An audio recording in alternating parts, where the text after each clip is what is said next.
Thank you for welcoming. So I think it is time to start. My name is Yelena, and I will introduce my colleague and co-founder, Emeli. So Emeli is a co-founder and CTO at Evidently AI. Evidently is a startup that is focused on building machine learning model monitoring analytics tools. Prior to that, she co-founded a startup focused on industrial manufacturing applications of machine learning. And she also served as a chief data scientist of Yandex Data Factory. So all in all, she implemented more than 50 different applications of machine learning in different industries. She also is co-author and a creator of a curriculum on Coursera focused on machine learning and data analytics, which has over 100,000 students. It is one of the most popular courses in machine learning in Russian language. And she also created Data Mining in Action, the largest open data science course in Russia. And today, Emeli will be talking about machine learning model monitoring and failures that your model can experience in production. So Emeli, I leave it to you now. Thank you so much for such a great introduction. Hi there, I'm happy to welcome you in this session. And today we are going to talk about what can happen with machine learning models once you put them in production and how to prepare for it. My talk will be based on my experience working on machine learning application for different industries from banking to telecommunication and manufacturing, so it will be more practical than academic. And it's well known that to build a complex machine learning model is a hard task. We need to run a bunch of experiments, do a lot of feature engineering, data preprocessing. Then we need to move our model in production, and this is its own challenge. But sadly, even if we move our model into production, our work doesn't stop there because, well, there is a lot of things that can happen with model which is already in use, and these failures cost even more because model already in production, it generates some business value, and every failure costs something. So what can we do with this? We can try to overcome all these issues by setting the proper monitoring. In most cases, when something goes wrong with our model, it's something wrong with the data. For example, our data pipelines can break, or you can lose access to the file and pipeline will break because you don't know the correct location.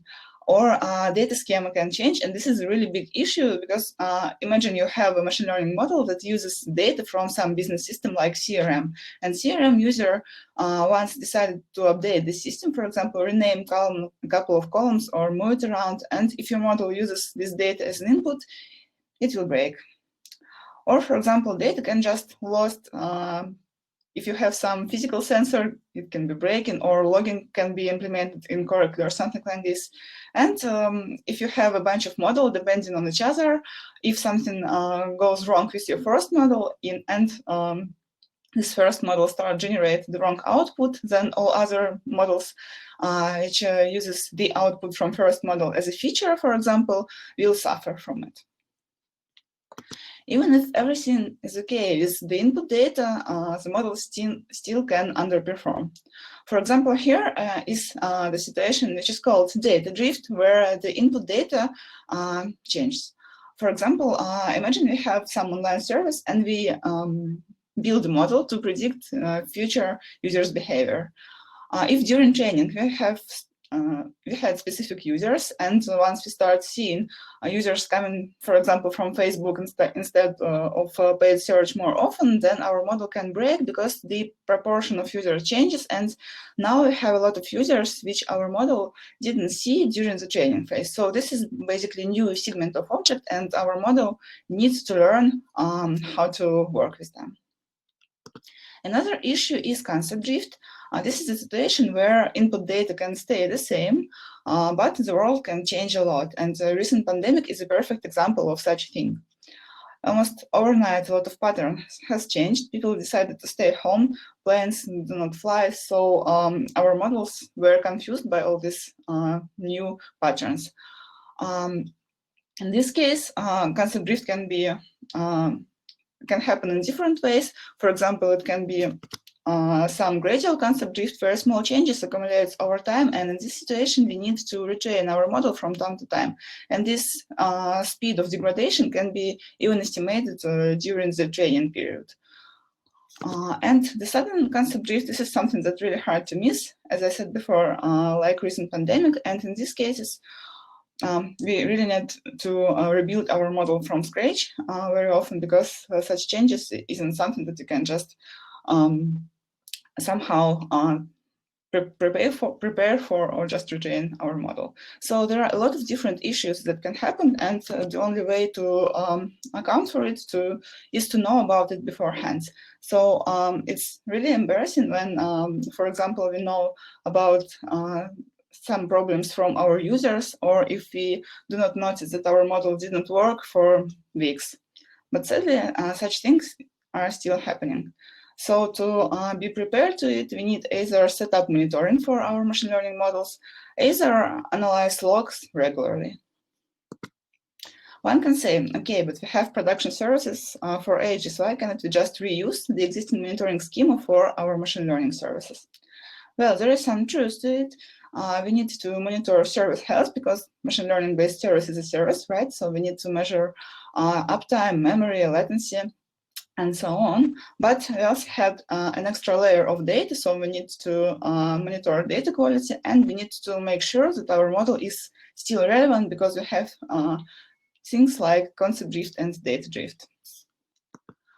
The FICA company recently performed research. They asked the enterprise company if they monitor their model, and it turns out that a lot of companies actually do not do this. I wonder if you do.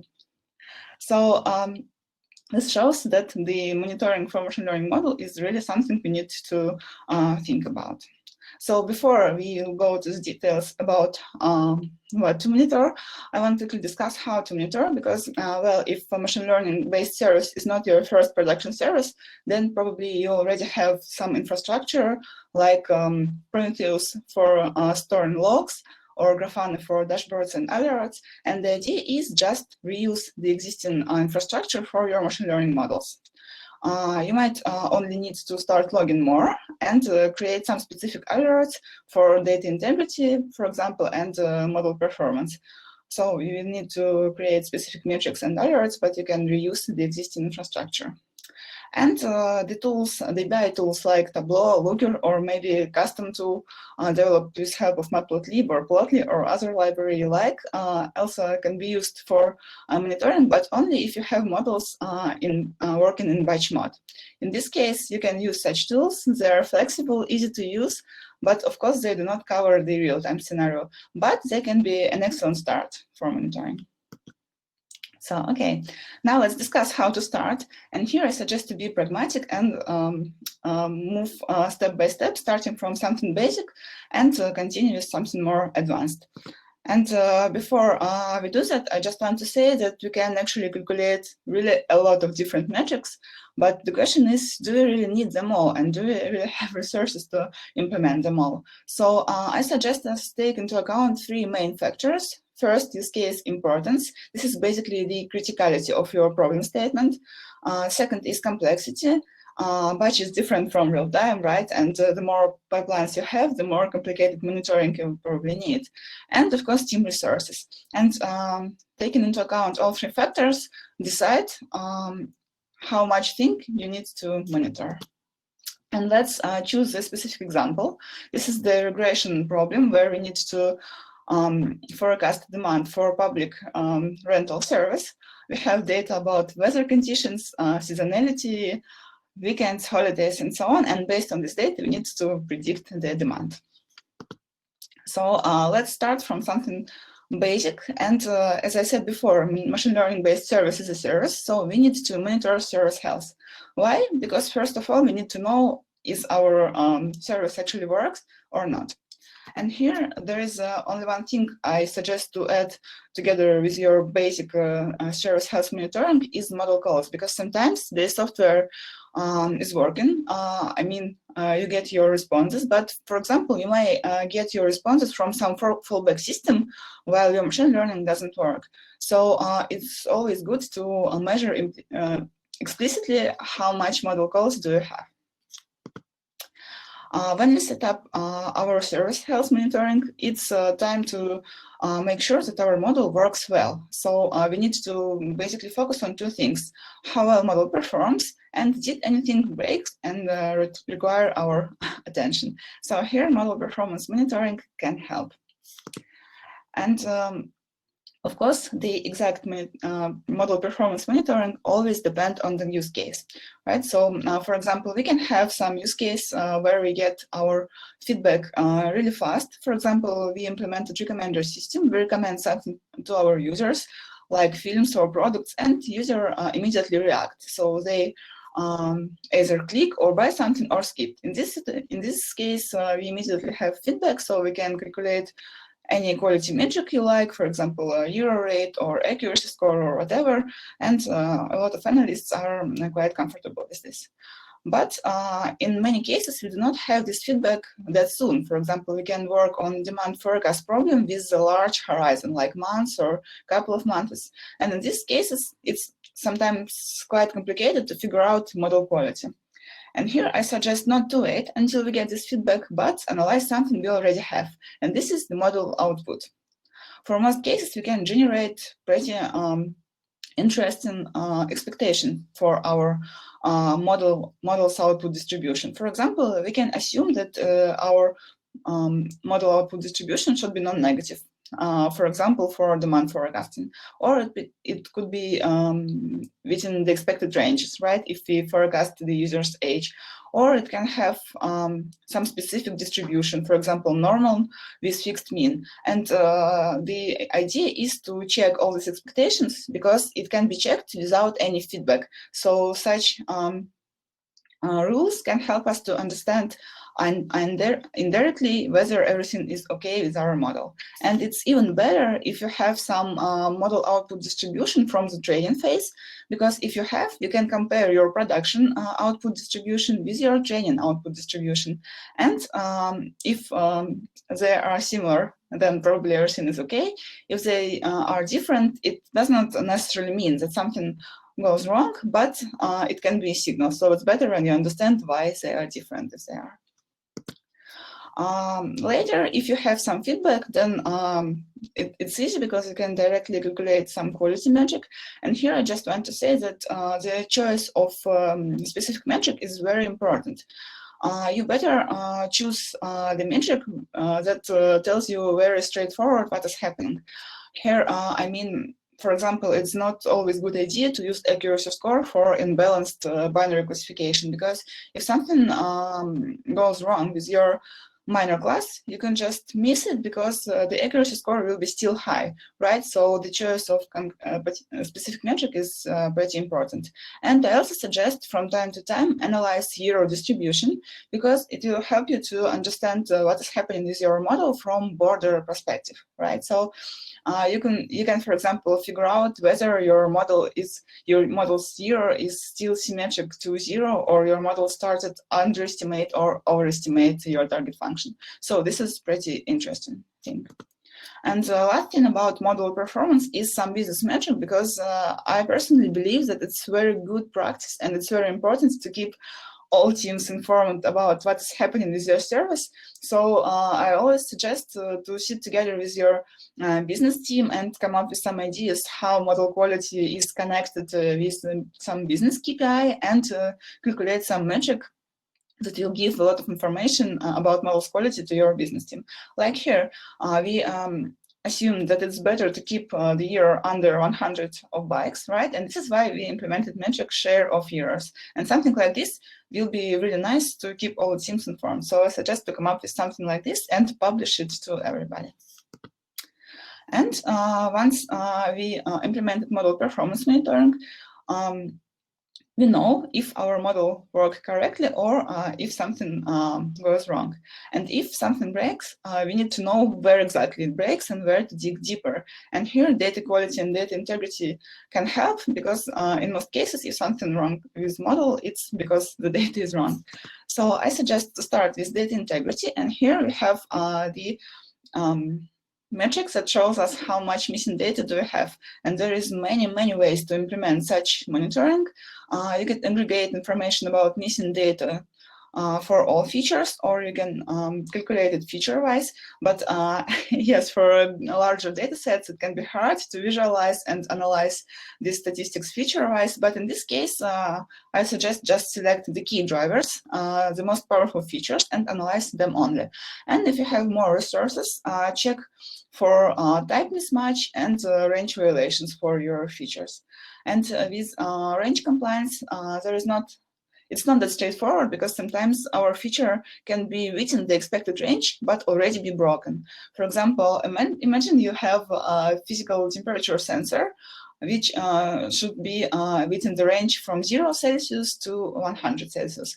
And our temperature sensor breaks, and starting always show 0 Celsius. So this is still within the expected ranges, but the feature is already broken. And if this is a strong feature for our model can really suffer from it. And this is something we need to catch fast.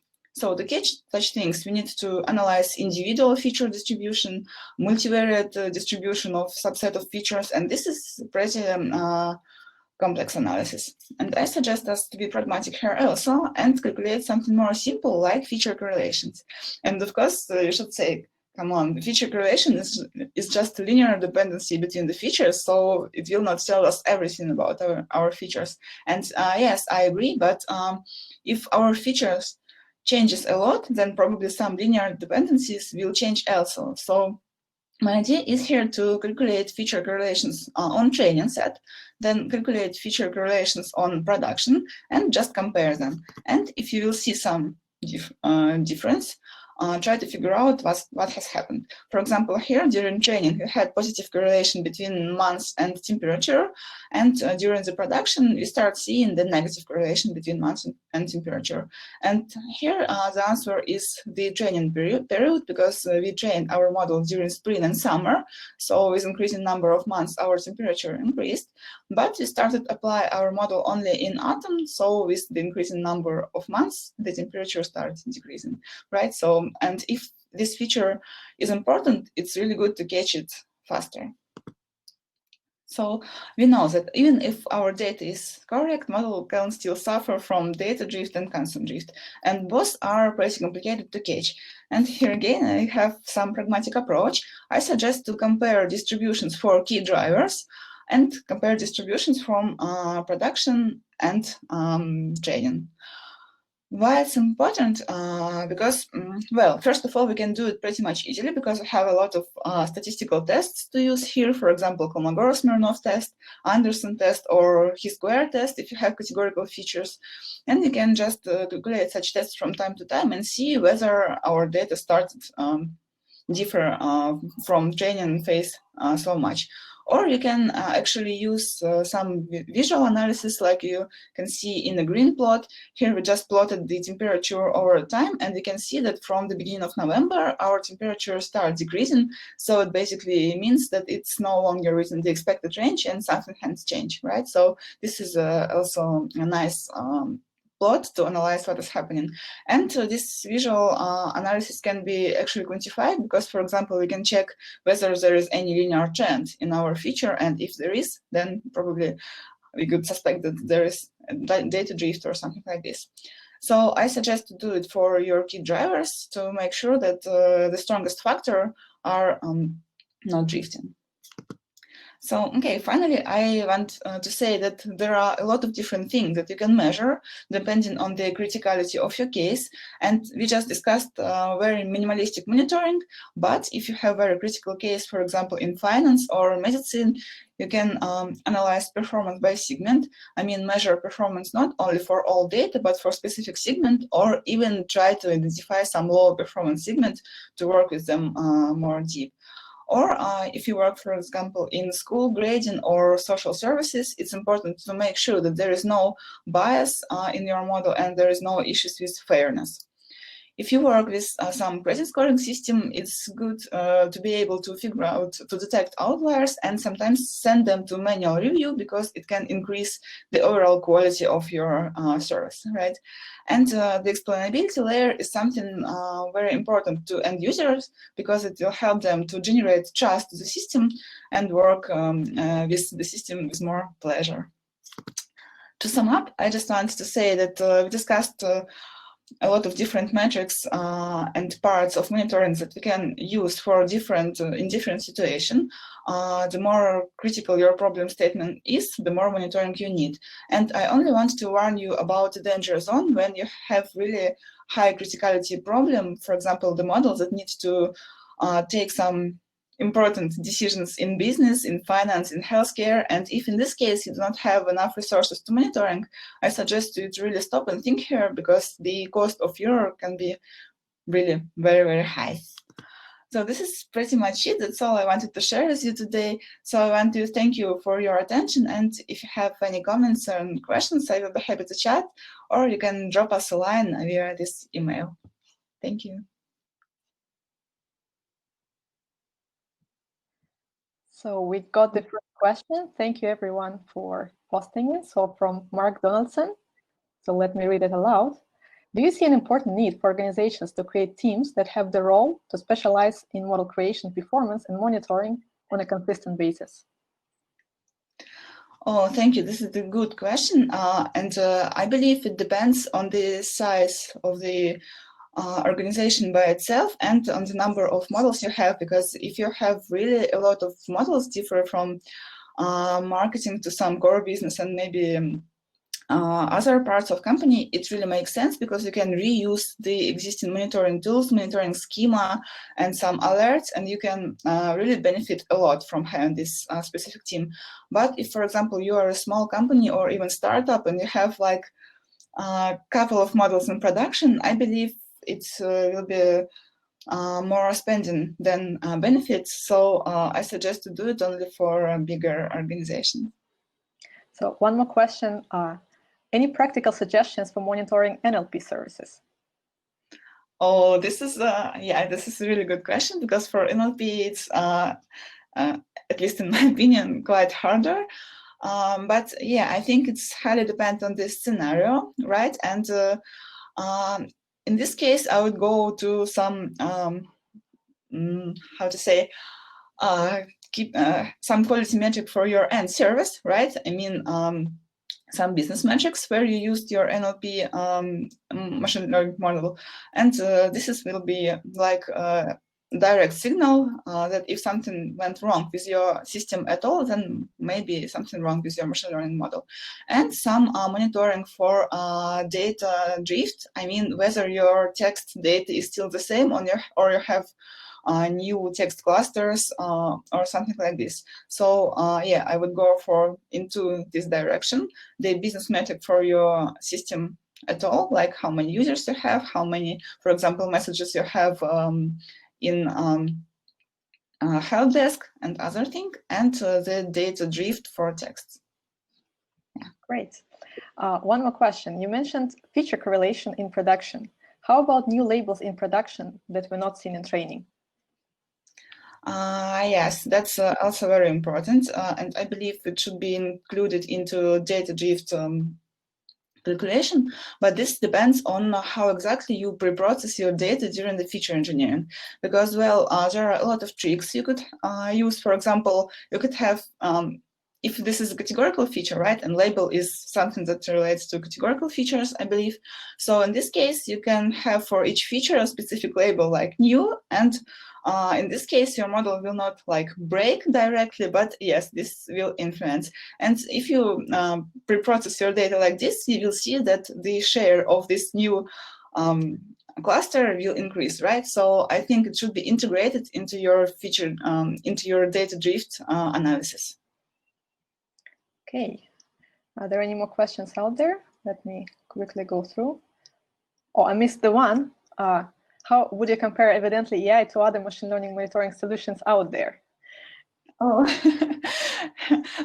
here I believe, Elena, you could be a better person to answer, because as Elena said at the very beginning, he is, or she is, or I don't believe, did you actually say it or not, the CEO of our company? So can you please help with this question? I'll give a quick answer. We will be open source. So unlike other closed source solutions, we're actually building open ecosystem, and we want everyone to benefit, even maybe if you have only a couple models in production and you don't have yet the chances to send all the data to some SaaS system, you want to just have the best practices from the ground up. So we want to enable this. So open source is a great differentiator. So one more question. Do you see a growing need and companies responding to this need to have AI and machine learning explainability, especially with pending worldwide legislation underway to let us know what the black box is doing? So explainability, do we need to do this? Yeah, this is a hot factor and hot topic. Yes, I believe it also, I know it's a bit it's a bit complicated to do it because we have really different algorithms. Sometimes we use like a combination of different algorithms, right? And it's hard to explain each individual prediction, but this is interesting topic, and I believe it's needed, right? But the the level of digitalization can be really different. So I think depending on your problem statement, this level should be different. So for less critical tasks, you can have some general explanation, maybe some important factors, and that's it. But for very critical tasks, I believe the very strong and detailed explanation is needed, because like for healthcare or some social services, I believe it's better, especially when you take some important decisions, it's always good to understand how exactly model decide to do this. But for like less important cases, maybe just knowing about the strongest factor is more or less enough to trust to the model. And simple models can rule the world. You don't necessarily need to create real black boxes. You will be surprised how many linear models really work very well in specific cases. So, and for linear models, it's pretty much obvious how to get explanations. You just look at weights, right? So, yeah, sometimes it's not that hard, but for some boostings or neural networks, yeah, this is a hard task.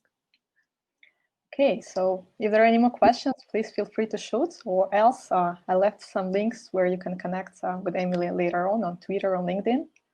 And you can follow. Soon we'll be releasing some first open source tools that you'll be able to try. Yeah, thank you guys so much. Thank you for brilliant questions. I really enjoyed, and I will be happy to chat if you have some more questions later.